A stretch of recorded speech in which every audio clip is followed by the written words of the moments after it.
Good evening, everyone, and thank you for joining your Market Navigator series this week. I hope you all are safe and healthy. So today we have my colleague Kaustubh joining us on the call. Kaustubh has been our senior fund manager on the fixed income side for the last 9 years or so, and he has been running all our liquid plus category funds and also short term category funds, and almost all of his funds are in quartile 1, quartile 2, and not now but fairly consistently. So it's my pleasure to invite Kaustubh today for an interaction with you, and for kind of knowing his views on interest rates, on liquidity, on government finance, and finally, what's most important for all of you is what's his advice to you for your investments going forward over the next 1 year, whether rather 3 months, 1 year, and all the way up to 3 year horizon. So welcome, Kaustubh, to the call. Thank you, Karthik. So, Kaustubh, one thing which is really a striking and a salient feature in last 6-8 months is the policymakers' prompt and sizable response to this COVID crisis, and in some way it has really helped stabilization of financial markets in general. Now, all these OMOs and LTROs and TLTROs, etc., have meant a huge amount of liquidity in the system. So just wanted to first kick off this conversation by having your views on the impact of this humongous liquidity on short-term rates and long-term rates in the next 6 to 12 month horizon. So, of course, as far as next 6 to 12 months is concerned, look, the entire curve has now been priced in by the amount of support that the RBI has been given. So you need to understand that the job of policymakers in any kind of cycle is to make sure that to reduce the I would say the volatility in the cycle, which means that when the economy is getting excessively heated up, they need to harden the rates. And similarly, when there is a doomsday kind of story which is playing out in the economy, they need to ease the conditions and nudge the financials or nudge the market participants so as to make sure that they start taking the risk into the system.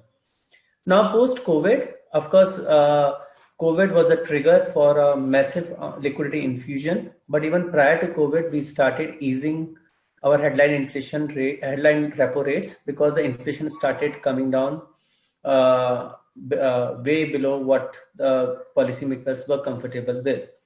What COVID did is that when the COVID crisis hit us, we had two options. First one is that we, like most of the advanced economies, we also could have unleashed large amount of fiscal support, and at the same time, which was supported by the central bankers, like what advanced economy such as Fed and other central bankers did. What I would say that to give a due credit to the policymakers, what they chose at that point of time is to use the monetary policy space, and which is why, along with the ease in rates, what more excessive, or rather I would say that more aggressive stand they took is to infuse large amount of liquidity into the system. The result is that rates are lower between 1.5% to 2.5% from various point to point. The good thing is that because liquidity, there is always uncertainty how long it will stay. The shorter end of the curve, which is predominantly 1 to 3 year segment, it start getting married to what the durability of the liquidity, instead of only headline rate cuts, which RBI did at the inception in March and April.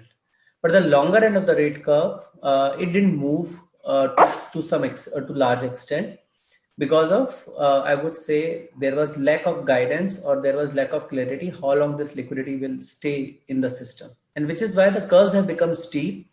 The curves have been steep in India historically, what we have experienced ever.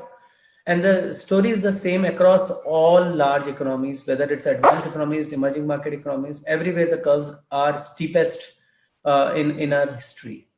So as we speak, of course, because there is a clear intent which was demonstrated by the RBI in the last monetary policy, up to 1 year curves, they are trading below, I would say, repo rate, as 1 year CD is trading somewhere around 3.5 to 360 levels.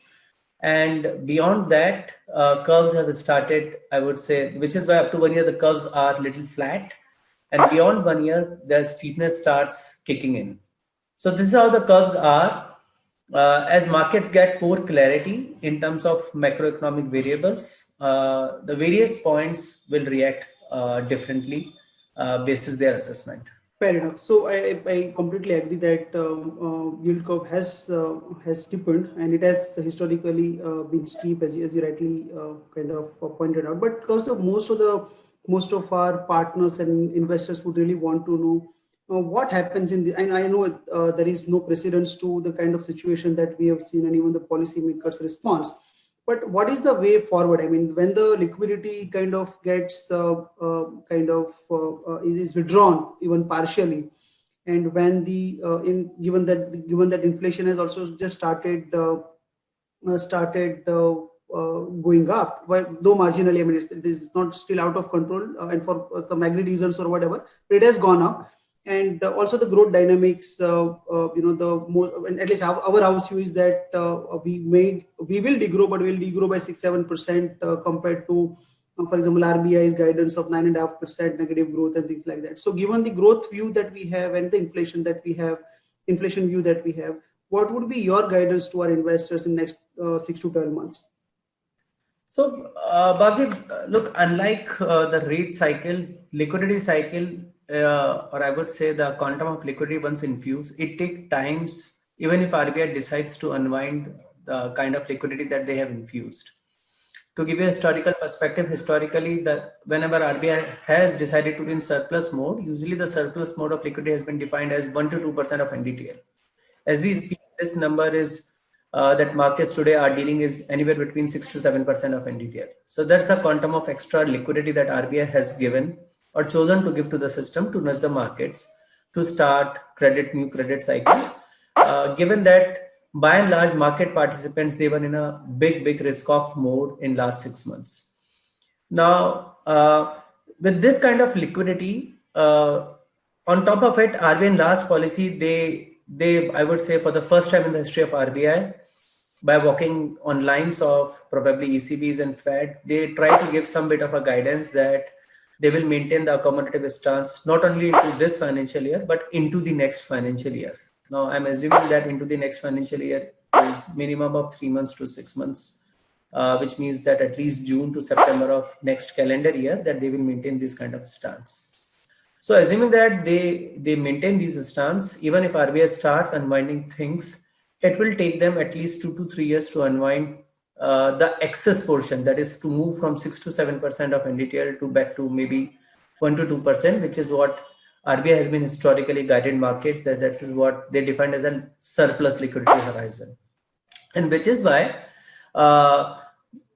in terms of the curvature, up to 1 year points, they are that is between 3 months to 1 year, they are trading at about 350 centric plus minus 10-20 basis points, and there is no spread for the, or I would say the compensation for the additional duration that someone is taking, because markets are pretty confident that next 1 year they are not going to move much.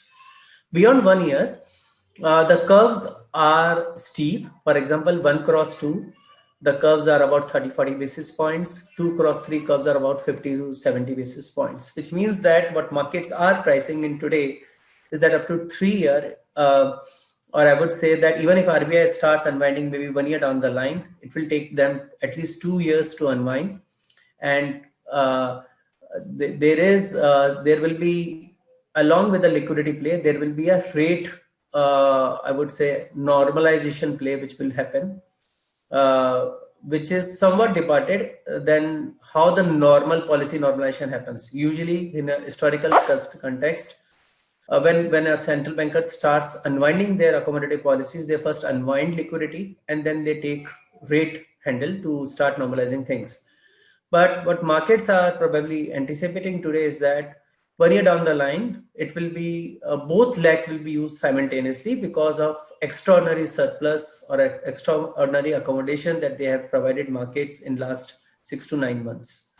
So I would say that for next 6 to 12 months, of course, the shorter end of the curve, which means these 1 to 2 year points or maybe 1 to 3 year points, given that they are already pricing in some bit of a normalization in the process, and given that there is a reasonable amount of carry which is still available over 1 year, because up to 1 year everything is liquid plus, I would say, where 3 months plus it gets over between 20 to 30 basis spreads.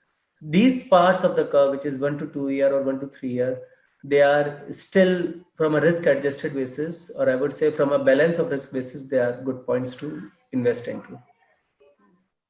Interesting. So, and particularly the sequencing that you mentioned, that even as the policy measures normalize, you said that, if I heard you right, that liquidity unwinding will happen before RBI takes control of rate handle, and then kind of rate action happens. But given our view, so first of all, would you like to share with us what's our fixed income view, what's our house view on growth in terms of GDP growth as well as inflation going forward, and whether there is any possibility of rate cut in foreseeable future given our view on growth and inflation? Look, there are always possibilities and probabilities for everything. When we are in markets, we need to price everything. So I'm not ruling out. But what I'm trying to say is that as a fund house, our team thinks is that the growth, I would say, when RBI came out with their growth projection of 9 to 10%, or rather 10% with a downside risk of growth of contraction this year, we think that they are some bit of, I would say, overly cautious. Our in-house view is that this year will contract anywhere between 7 to 8%. That's it. Which means that in the first half, given that first quarter there was a degrowth of about 25%, we see a substantial, I would say, clawback in growth in this quarter itself, which is September quarter, and probably from the December quarter we are back to pre-COVID, and or rather say will be do better than pre-COVID and levels than what we have seen.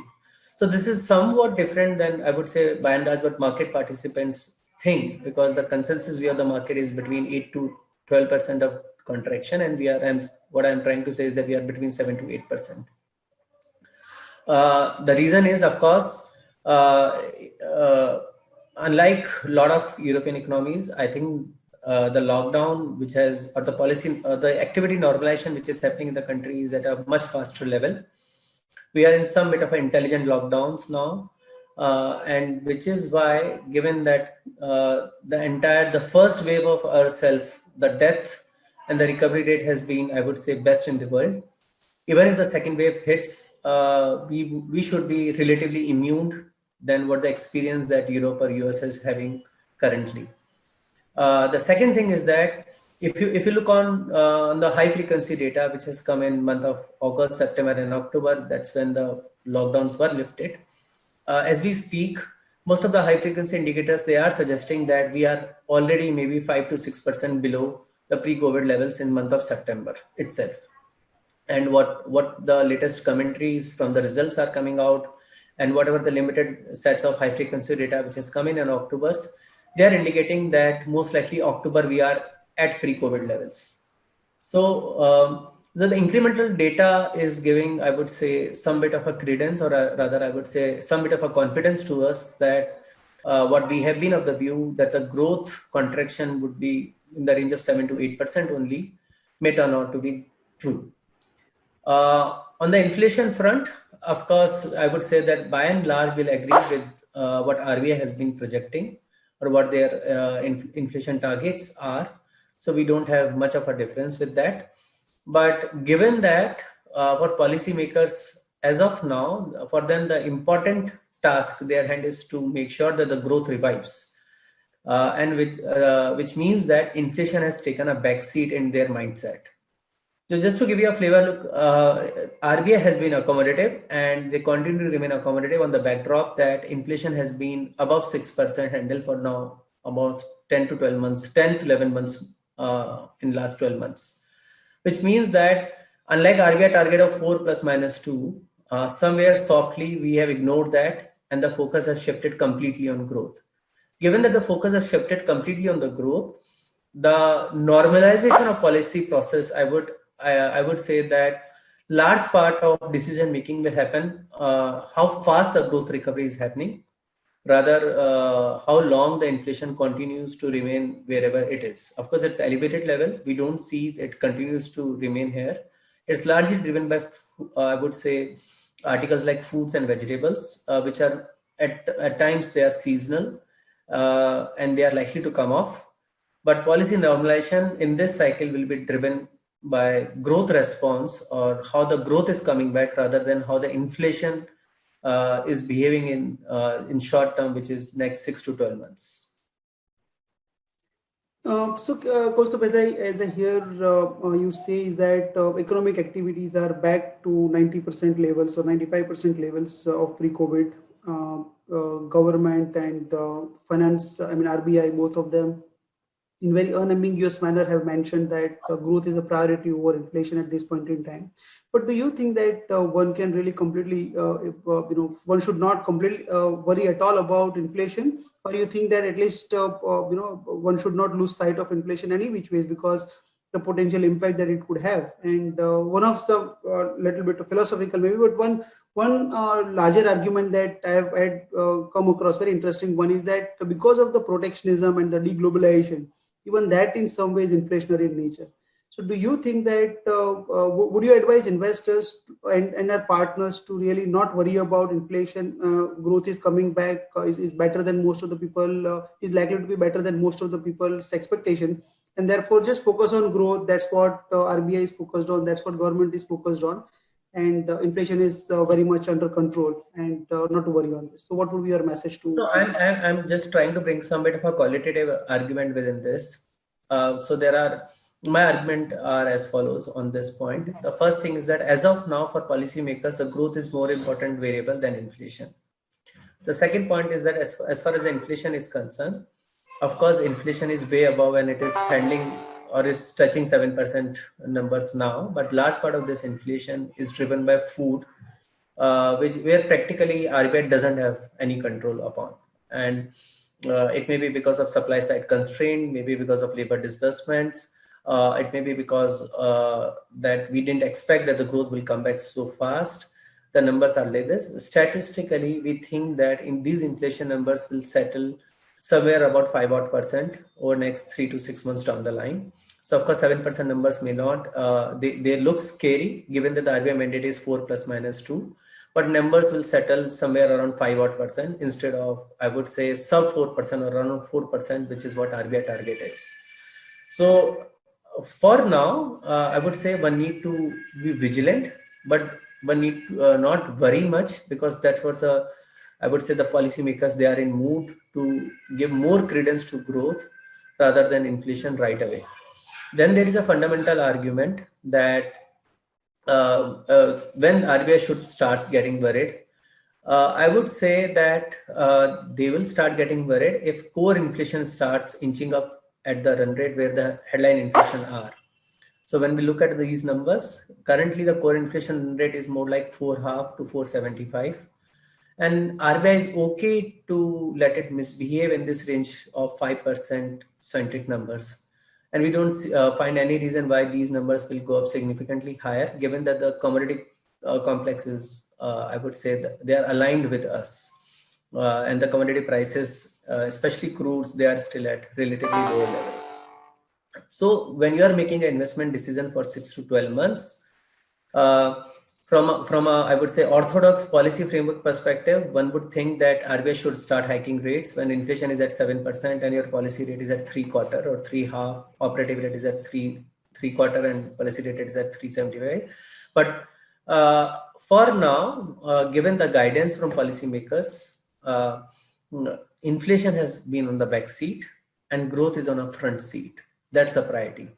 So the unwinding will happen, or the normalization in policy will happen when growth starts, I would say, inching to normalization or above normal levels, which will reflect in kind of a growth clawback that we will achieve probably 6 months down the line, and also to some extent in the core inflation numbers, which are more indicative of demand and supply, of actual demand and supply, which RBI can influence upon. Great. On the growth aspect, Kaustubh, we have been hearing a few analysts kind of, even on the equity side, and equity strategists and the market experts in general, saying that whatever demand uptick that we have seen, which you kind of alluded to when you talked about the economic activity kind of going up, whether that's sustainable. So, for example, auto sales. Now, what we saw on two-wheeler sales, for example, it kind of did very well, and then it kind of stabilized. Similarly, people are saying that in festive season, you might see, say, for example, passenger sales going up, passenger car sales going up. But post festive season, it just might come down. So, do you think that whatever economic activities we have started just seeing in the last few months is really sustainable, or it was more because of the pent up demand is kind of catching up and kind of causing this growth? So I would say that, of course, to some extent, one can attribute large part of this growth clawback to the pent-up demand.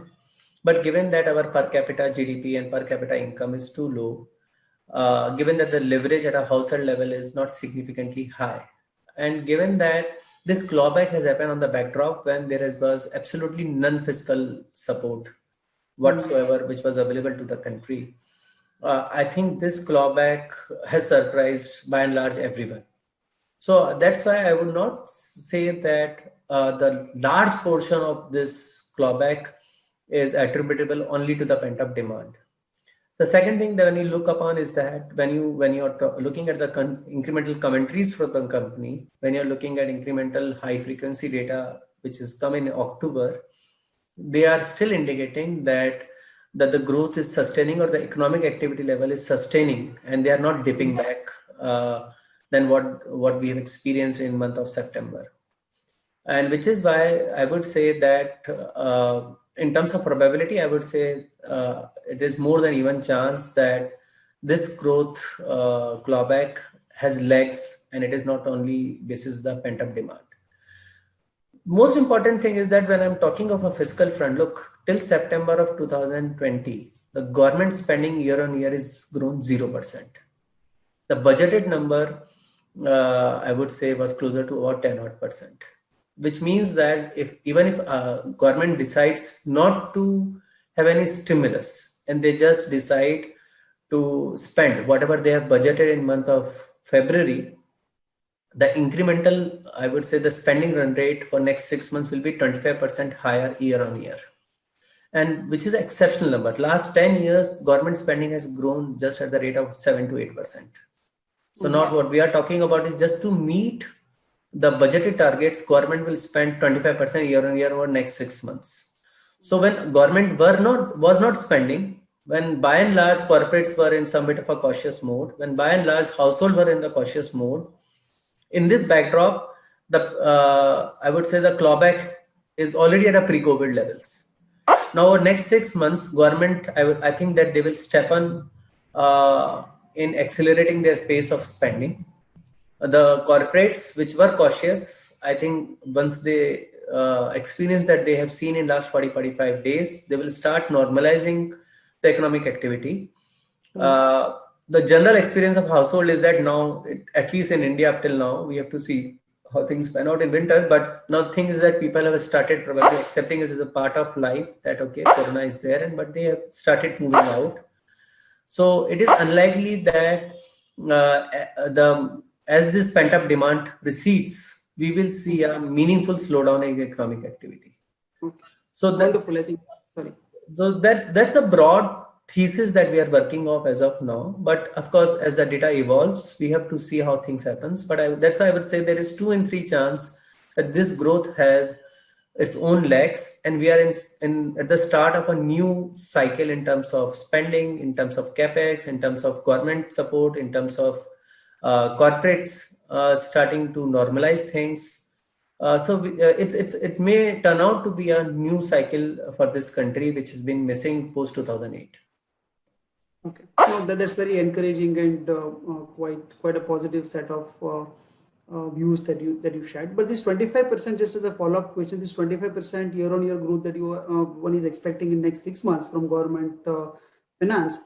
So this is just BAU, right? And then there is a potential, because FMS said that there could be another stimulus package which could come. So that spending will be over and above this accumulated amount which will be spent over the next 6 months. Is that right understanding? Yeah, so if you're talking in terms of number, this is right understanding. If you're talking in terms of action, because this 25% itself number is too large, Mhm. of course, government will announce next set of fiscal measures very soon. But our sense is that the big fiscal push from government will come in next year budget, when they are confident that we have more or less we have dealt with COVID. Mhm. And that's where I think somewhere in Jan, when they announce next year budget, they will announce large fiscal push, unlike this year. And again, to the credit of government, they have maintained this stance right from the April, and the various government has come on and they have spelled loudly that they will support when they think that either vaccine is in place, or when they think that more or less we have started dealing with corona. Because if they would have pushed this fiscal, and that the philosophy at the government level looks like is that if they would have pushed the fiscal in month of April, May, June, most of that spending would have gone for saving rather than the multiplier effect. So they want to spend when the multiplier effect is at its maximum. So they want a maximum buck for their money. Given that up till now they have not spent at all, or the year-on-year run rate is Very zero. little, yeah.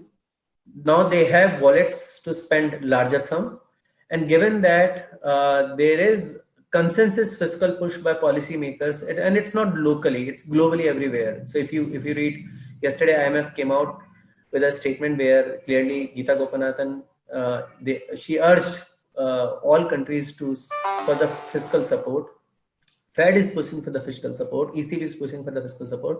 So by and large, it's globally there is a consensus for fiscal spending, because the efficacy of monetary policy easing is very minimal now. Right. So there will be a coordinated fiscal response all across the globe. Advanced economy, the response is already in place. Emerging markets or developing economies like us, I think, given the each developing market, it's a different ball game.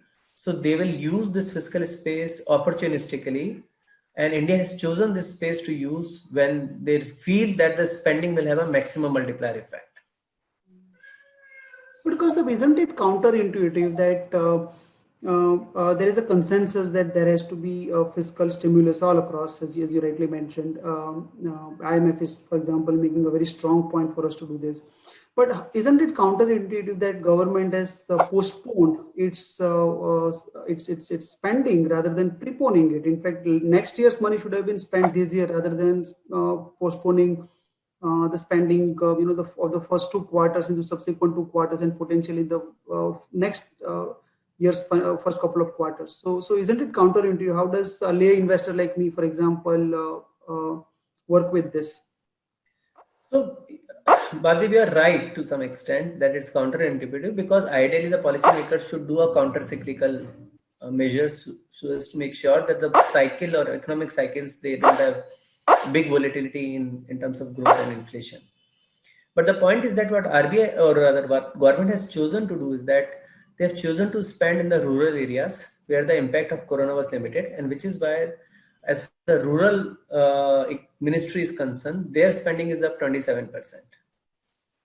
So they have cut down on their urban areas, they have cut down on their HRD areas. So within ministries, they have changed their allocation. So this, I would say, this is some bit of a smart allocation, that whatever spending that they have done, they have spent in the areas where the impact or likely impact of corona was limited. And so they have chosen the ministries through whom they want to spend up till now. And so there is, I would say, this is large amount of reallocation which has happened within the ministries, and which is why on a total it is looking at zero. But some ministries you will see it as massive growth, and most of the ministries you will see a degrowth or just at a last year level. Also think from angle that because the lockdown in India was for a significantly long period of time in the first half, their avenues to spend was limited, because the machinery was dull. So barring salary, they would not have been able to spend even if they want to spend, because their workers were not available, or if they want to plan or launch some new schemes, the offtake would not have been much because of the supply side constraint.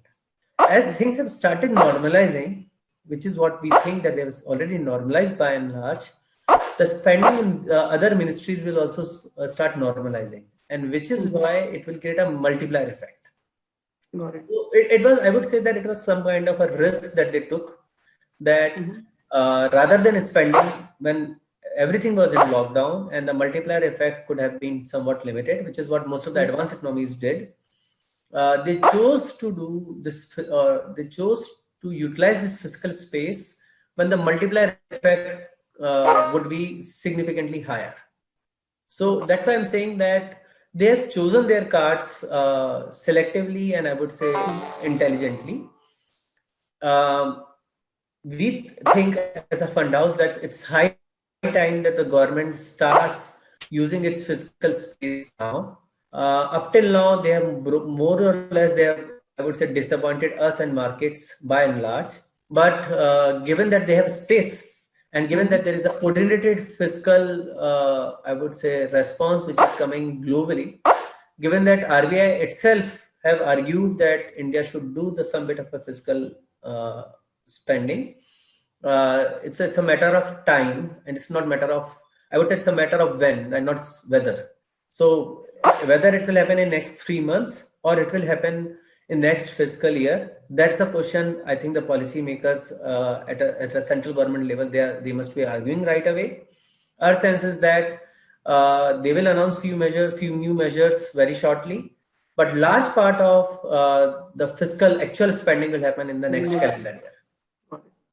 Interesting. So I think it's very clear now to me that they have kind of tried to optimize or maximize the return on investments, or say return on spending, and they have figured out where the impact will be maximum, and accordingly they have channelized it. Yeah, and look, fortunately, we are today we are talking with some benefit of hindsight, but they have always maintained this stance even in March, April, May, June, July, that they will use fiscal space and they think that the multiplier effect will be maximum. So what they have communicated through various forums, their action is matching their, I would say, what the talks that they have. Yeah. This little bit of connectivity issue at your end. Very briefly, last few seconds we lost you, but I got your point broadly. The point you made, I think it was very beautifully explained of why they chose to do what they did. So you very briefly talked about this stimulus which could come. So before we move on to the questions where most of our viewers will be most interested in, which is products and the advice in terms of how to approach investment for the next 3 months to 3 years. So we'll just come to that part. But just before that, I had a couple of questions. One is in terms of the next round of announcements by a finance minister or finance ministry. What could be this form, shape, or size of that? If you can just outline, whatever we can for our viewers today.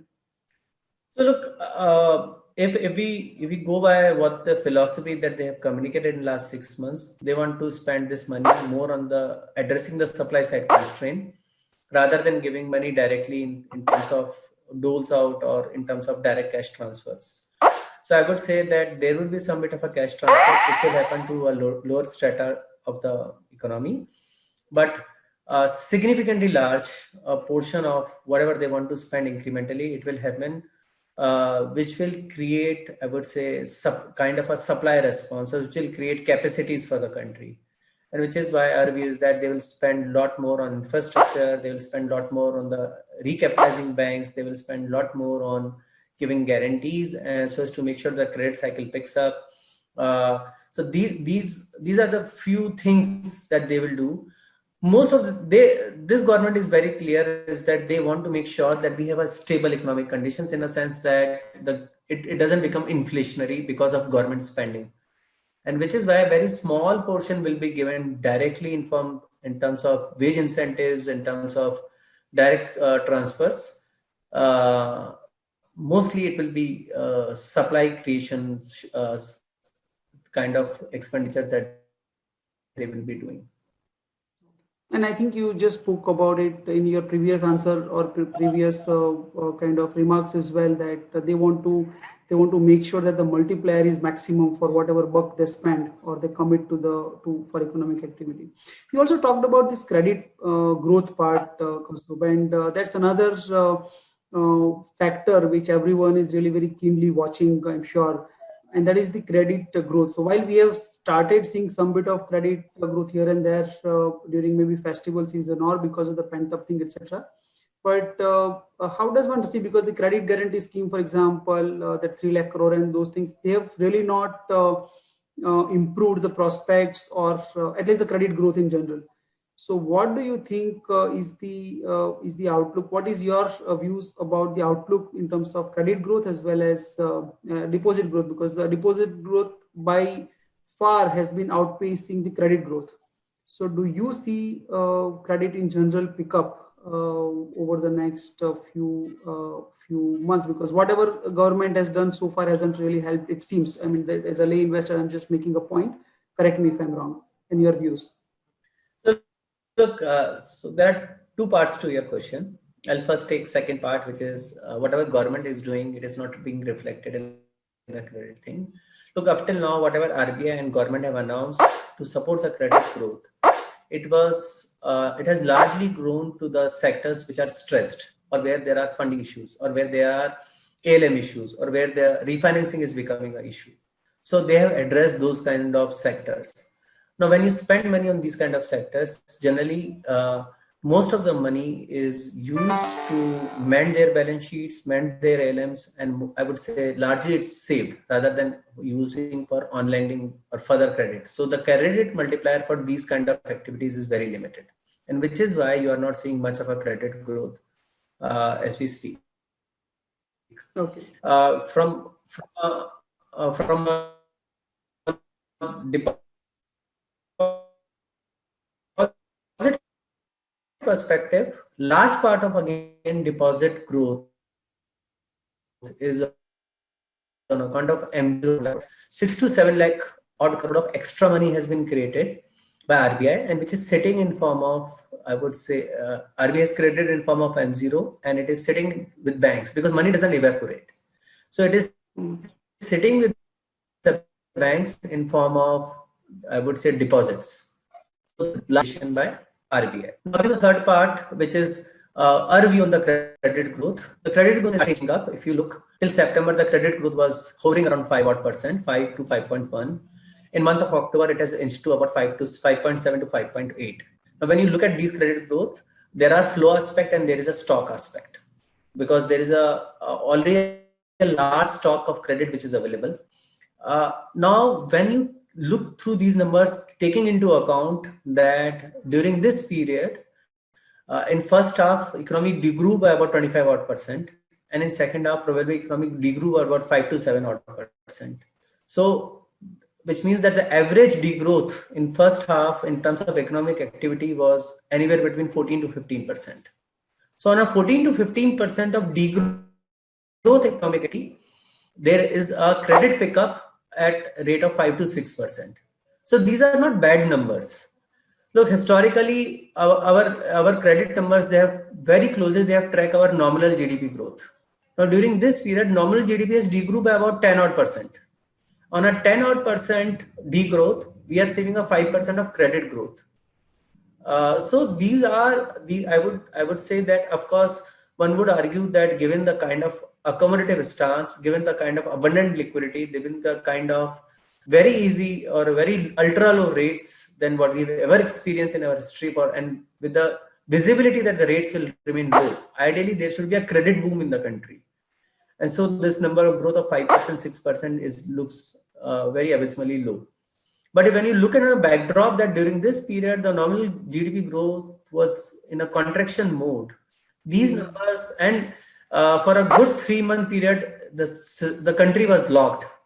And for a good period, a large part of proportion of recipient of these credit, they have chosen to save or they have chosen to mend their ALMs rather than on lending. These numbers, they don't look bad. Our sense is that most likely this year, on a contraction of 7 to 8% of GDP, our credit growth will end up in a positive of about 6 to 7%, which looks reasonable given the circumstances. Given the economic activities, I think it's a very interesting insight. I mean, I did not contextualize it for the contraction in economic activity itself. So, with that context in mind, you are so right that even 5-6% is not too bad as we speak. And with more measures in terms of when the economic activity is growing, hopefully it will kind of improve going forward. So now coming to what matters the most, and that is the portfolio action for our investors and the portfolio investments. What would be your advice, given whatever you just shared, everything so far in terms of your views on liquidity, your views on interest rates, short-term and long-term rates, on credit, etc., and the growth coming back, for example. So with melting all these factors into one piece of advice, what would be your key message for our investors who have been very happy with double-digit return over the last few quarters and few years? So what would you advise them to do now? Again, Bhavdeep, these double-digit returns, they are past now. So first of all, the investors need to realign their return expectations than what their experience has been. So we are in a low interest rate horizon, and we are likely to in low interest rate horizon at least for 12 to 15 months from now. Liquidity rates, they are going to stay lower for longer. The important thing is that I would say that on a balance of risk argument perspective, it looks like the rates have already bottomed out in the country, which means that RBI is not going to cut rate incrementally. The liquidity is already eased. Because of the seasonal factor, the abundance in liquidity will go up little over next 2 months, but most likely post, I would say, January, the liquidity will start unwinding in a gradual and slow manner. So the easy money of duration liquidity is behind us. As far as credit is concerned, of course, the credit was, I would say, there was some bit of a mispricing which was happening in credit since January of this year. Even the credit spreads, they have normalized now, and by and large, they are near to median levels. So from a lever of, I would say, fixed income returns, duration gains, liquidity gains, and the credit spread compression gains, they are behind us now. So we are unlikely to see any of the alpha play from all 3 quarters of potential return givers incrementally. So now it is more of an accrual play which is playing out, and given that there is a clarity that for next 12 to 15 months rates, the RBI has made it clear, amply clear, I would say, that rates will remain low, liquidity will remain abundant. These 1 to 3 year point from a balance of risk argument perspective, they look reasonably priced well.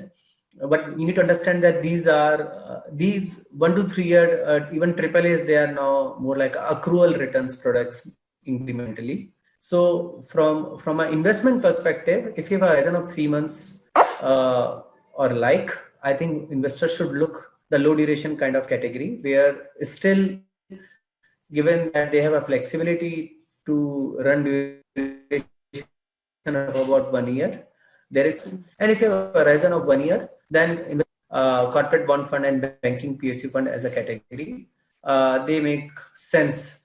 But in all 3 of them, you need to have a horizon of about 1 year. You will get the accrual, you will get in last 2 to 3 years. Look, why I'm saying is that between 3 to 6 months, low duration is a better place, because in the ultra short term segments, rates are too low, and we have a clarity that rates will remain, liquidity will remain abundant. So from a 3 month horizon, it looks like a fairly good strategy, because the spread between 3 months and 6 months to 1 year, they are 30-40 basis point, and there will be a roll down benefit which will accrue to the investors. From a 1 year horizon, given that 1 cross 2 is at 40-50 basis point and 2 cross 3 is another 60 to 70 basis points, markets or the curves, they are already pricing fair bit of normalization in policy process. And in terms of, I would say, potential fiscal supply and the broad demand supply, these 2-year and 3-year points, they are relatively immune because they get married themselves to what's happening on the liquidity front rather than what's happening on the demand supply, or what's happening on the long-term inflation or long-term rates front. So these 2-year and 3-year points, from a balance of risk argument perspective, they are still look relatively, of course, if you would have invested 1 year back, these spreads were significantly higher, but even today, these are not bad levels. So from a balance of risk argument, on a 1-year horizon perspective, our short-term funds category, they still look reasonable strategy for the investor to invest into. Fair enough. I think many compliments to you, Kaustubh. I think the kind of experience that we have been able to deliver so far to investors, adjusted for quality of portfolio across all these three products, whether it's particularly in corporate bond fund and banking in PSU, and also in short-term fund, is just commendable. My compliments to you for that. And just one question we often receive, particularly from our distribution partners, Kaustubh, is the distinction of portfolios. So how does one really take a decision whether one should look at corporate bond fund or banking in PSU or short-term fund? So can you just broadly sort of guide as to what kind of portfolio characteristics really people should expect from each of these three portfolios? I mean, what is the distinction? Look, among the three, the clear distinction, all threes are short-term fund, which means that the broad duration range is between 2 to 3 years. So from a duration perspective, there is not much of a differentiation. From a portfolio quality perspective, of course, the banking PSU funds that invest only in banking and PSU issuers, and is somewhat little bit more aggressive as compared to corporate bonds in duration profile. The corporate bond fund, 80% of the portfolio invested in AAA corporate portfolio, but of course the broad duration is 2 to 3 year. The short-term fund, which we think in the current scenario is a beautiful strategy, is that at all point of time we'll try to make sure that at least 80-85% of the portfolio remains in AAA segments and remaining in high quality AA plus papers, where we are fairly confident from a credit spread perspective, or where we think that the credit spreads could widen, and these are potentially upgrade candidates. If you want to play some bit of a credit spread compression story also, then short-term fund is a better place. If you want to play only banking and PSU names, issuer banking and PSU fund is the best place. And if you're looking for AAA predominant portfolios, currently about 98% of the portfolio is AAA, and it is likely to remain 90% plus AAA portfolio. Of course, corporate bond fund is a better place. So these are various ingredients, but ingredient is predominantly from a kind of exposure that we are taking in all three of them. But from a duration perspective, I would say, given the view that we have, by and large, all three of them will run duration in the band of 2 year to 3 year. We are cautiously, I would say, we are playing the duration cycle now because, as you would have realized by now, that we are somewhat, I would say, we think that the rate easing cycle is over.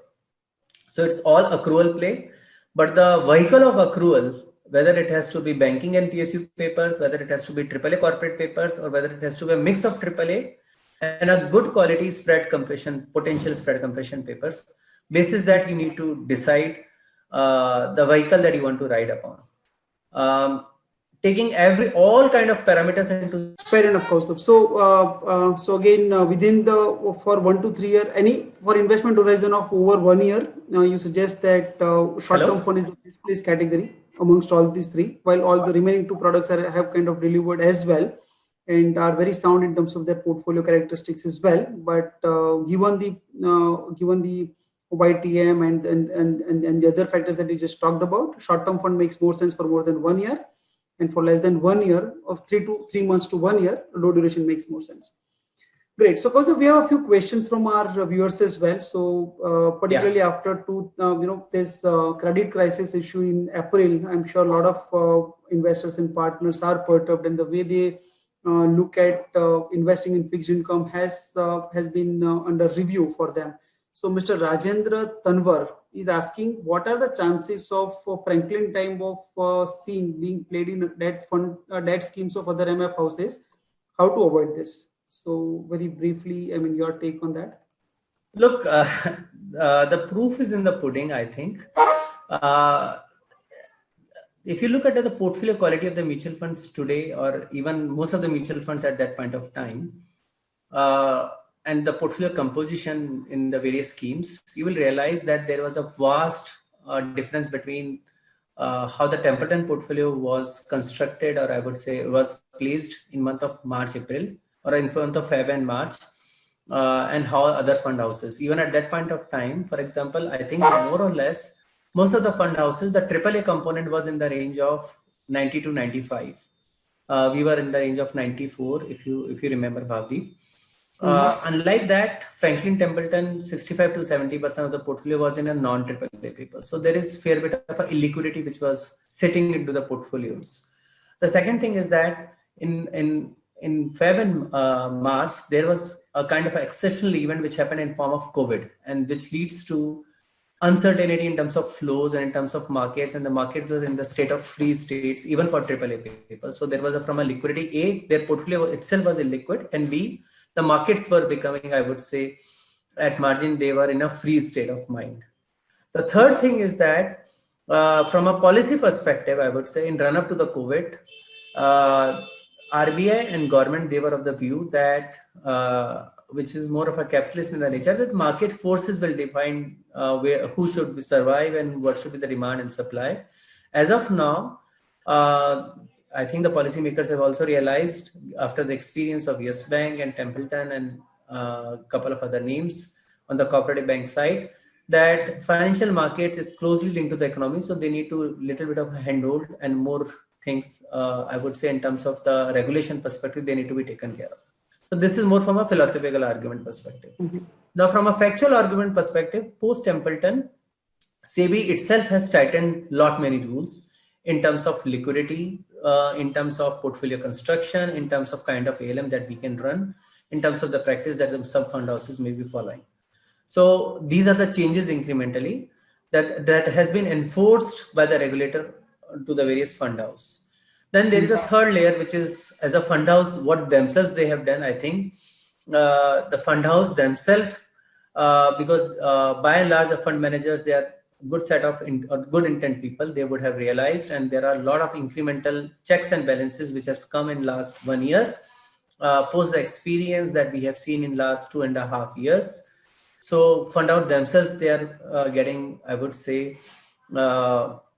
from a caution perspective, I would say in last 10 years, we are the most caution as an industry that how we are managing the fixed income portfolio. So taking into all this into account, I think the probability of Templeton kind of fiasco happening with another fund house is very, very difficult now. Even at that point of time, it happened with one fund house, and the reason is because most of the other portfolios, there was a reasonable amount of liquidity which was available and which was used to meet out the redemptions. And from there, all standards, whether it's from a credit standard, whether it's from a liquidity standard, whether it's from the governance standard, whether it's from a regulatory standards, whether it's from, I would say, compliance angles, whether it's from internal risk angles, things have tightened quite a bit. So the probability, I would say, if it would have been maybe 10% pre-Templeton fiasco, then that probability would have come down to less than 1% now. Very interesting. So I think that's very reassuring. And it's so true that mutual funds do run diversified portfolio as per mandate. And what happened to Franklin Templeton was exceptional, good brand, respectable brand. But what happened to them was exceptional situation, and it would be useful for all our viewers, our investors and partners not to paint everything with the same brush. And kind of look at fixed income investing as a very important part of their investment portfolio. It has done very, very well. It has served its purpose over many decades, and we believe that potential continues to be there. So one question, Kaustubh, is from Mr. Viswas Joshi. So he asked advice for floating funds. So let me just combine it with another question also, and that's on what's your view given all that you have said so far for duration funds, say income fund. So what would be your view on people on income fund, existing investments as well as incremental investment in ABSL income fund, and ABSL floating rate fund? So first, let's pick up the income fund. Look, the mandate of the fund is that it has to maintain 4-year plus kind of duration. Right. Now, markets are, I would say, they generally run one step ahead of what the policymakers they are planning to do or they could do. Today, in terms of the curvature, because till now we talk about from a balance of risk argument perspective. Of course, the 3-year point, the balance of arguments justify that one should stay in 2 to 3 year kind of duration. But the curve between 3-year and 10-year, the spread is anywhere between 100 to 150 basis points on a AAA paper, and on a non-AAA, or I would say non-PSU AAA paper, this spread is 150 to 200 basis points. So the curves are adequately pricing the potential normalization by the policymakers, both in terms of liquidity and in terms of the rates. And there is a reasonable carry if one loses, if you, instead of picking up a 10-year point, you pick up a 3-year point. For example, the 3-year NABARD is trading at about, I would say, just about 470, 480. And a 10-year NABARD is trading at in the range of 640 to 650. So the spread is too high from a historical standard point of view. So if you're looking at, I think from a 3-year horizon, one should not worry much, because the spread or the steepness in the curve should compensate it. But from a balance of risk argument perspective, of course, the short term probably they make sense from a balance of risk argument perspective. But if you have a horizon of 3 year, I think if you are investing with a fund house or with an investment manager who is actively managed fund house or actively managed fund manager, most likely when the rate cycle turned on the other side, it is expected that they will also bring down the duration in the range of 3 to 4 year or just about 4 year where the mandate is. So that the potential loss is minimized. Until that time, the idea is to earn the extra spread of 200 basis point, which is available at these 8 to 10 year points instead of I would say sitting at a 2 to 3 year points. So these are potentially good strategies. But if you have come into these strategies for duration gain, I think very difficult that one will get a reasonable duration gain now. If you are investing as a accrual strategy and purely accrual strategy, and that too with a actively managed income fund, I think one can continue to stay invested with them without much of an issue. If you are looking from a new allocation perspective, then our sense is that taking balance of risk argument, rather than allocating new money into these categories, the short-term fund as a category, they make a lot more sense. Very clear, very clear. Okay, and about floating rate, because you said that interest rates seem to have bottomed out. So it's a fund, I think, whose time is about to come, or who is just in time. The season of floating rate fund is there. As of now, of course, we are managing this fund is more like a aggressive liquid plus fund.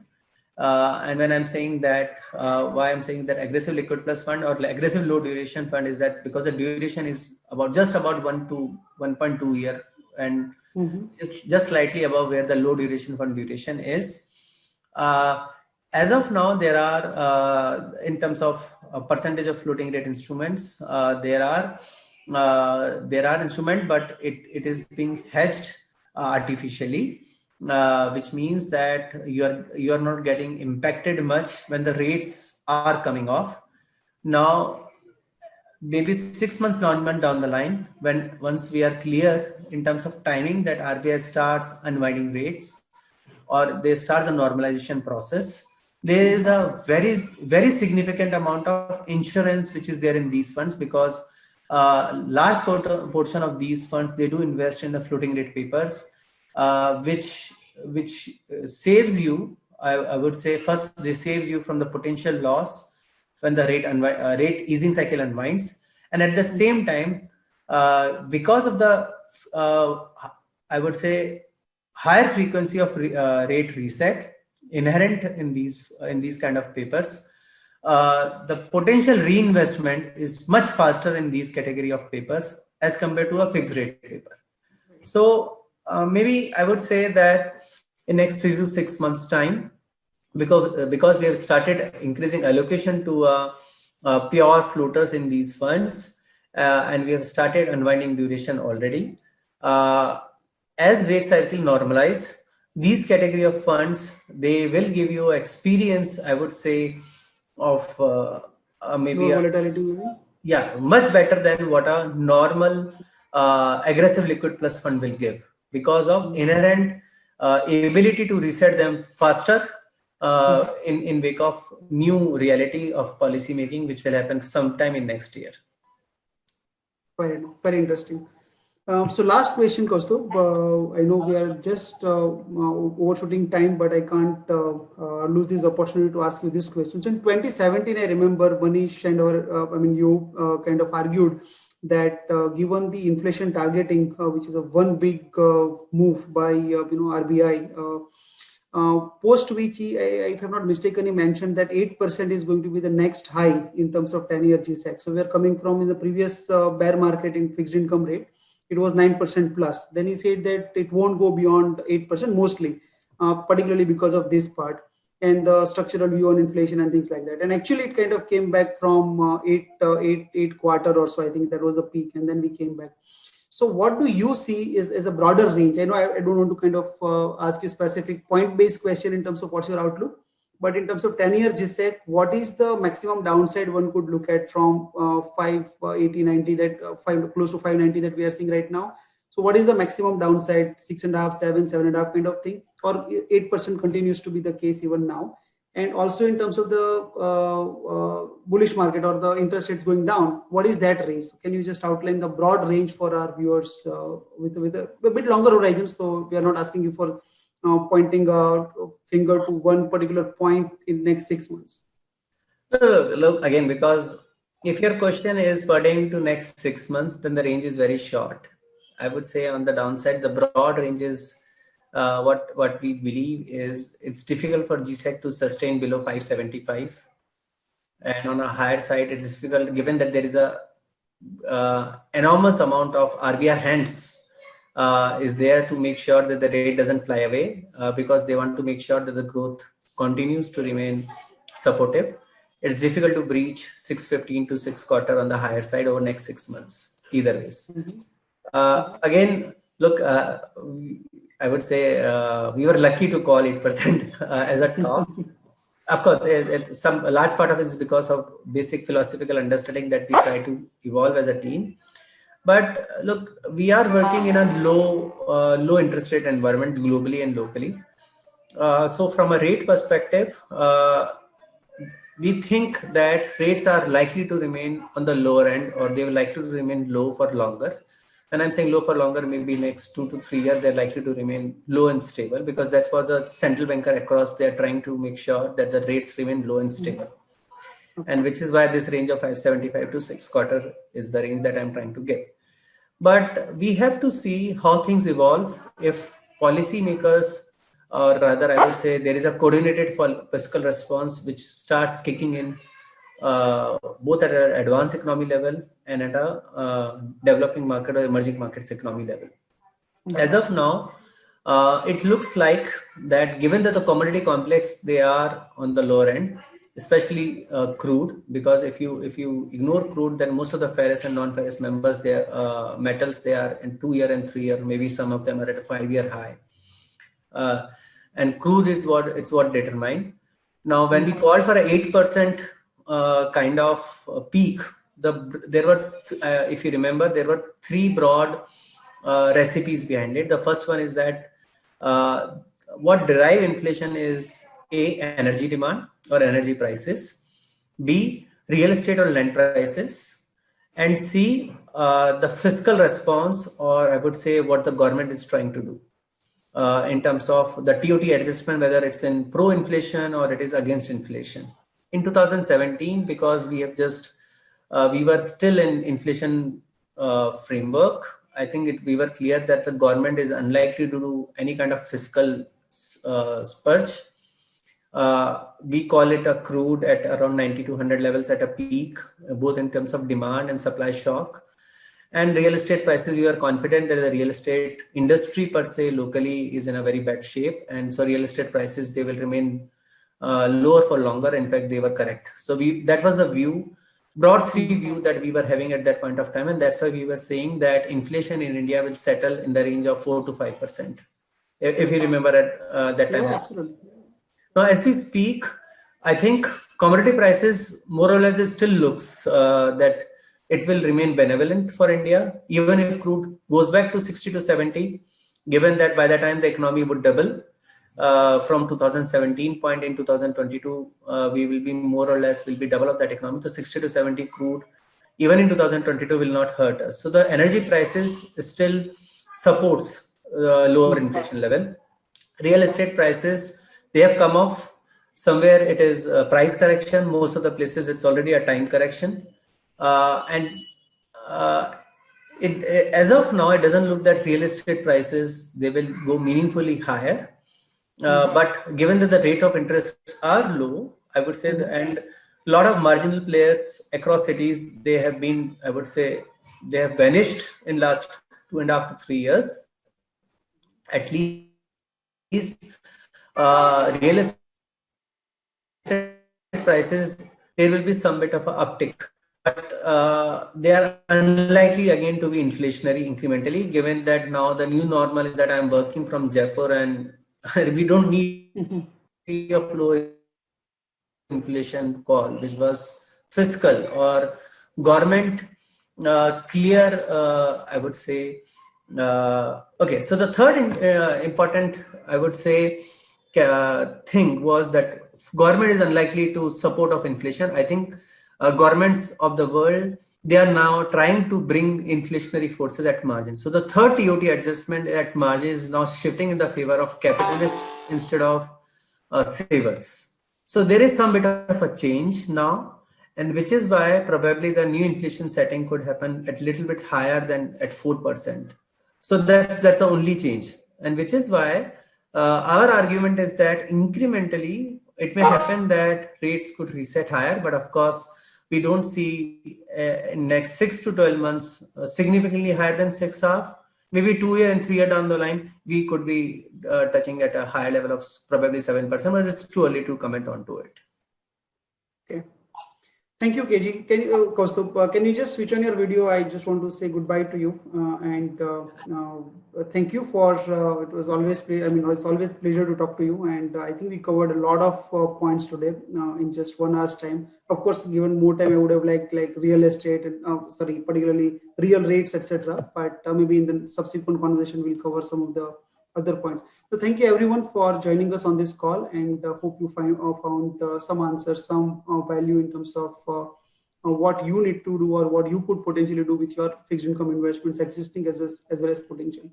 So till such time we meet next, do stay safe and stay healthy. Next week we'll be having conversation around our small cap fund, ABSL small cap fund. So please do not forget to tune in, and till then take care. Thank you, Kaustubh, once again for joining.